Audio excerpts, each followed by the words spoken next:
Kinda kawachako ni Jaod bura ma Gem Elisha Odhiambo osingo lombo jowetene e od bura mamalo mondo puodh Jaod bura ma Ogunjo pia Wandayi kod nyawadgi mogwel Mbadi kaka jotend migepe. E kinde mane opoyo jatend piny William Ruto e gwelo kata gwelo makamano e migawo mar teko kod omenda e pachoka, Odhiambo wacho ni odhi bet e opara manyime maneno ni gwelo margi opuodhi kod od bura mamalo.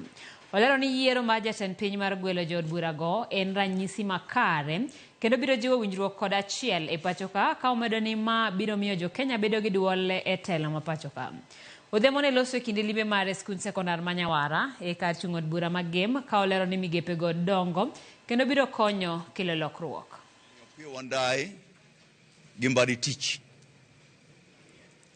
Ang'eyo ni gibotiyo maber, gin yowuotwa mong'e tich, giboriwre as a team Kenya, mondo Kenya dhi mbele mapiyo kaka dwarre.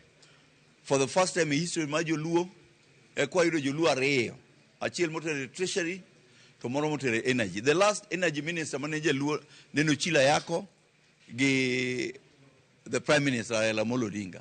And I'm confident ni Opiyo Wandayi gi Mbadi dhi tiyo maber.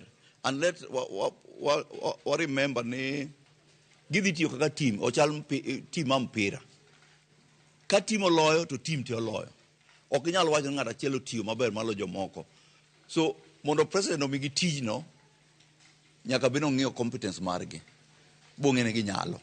So wamigi support, wamigi chance mondo warit ka gitimo gima jo Kenya expect mondo gitim.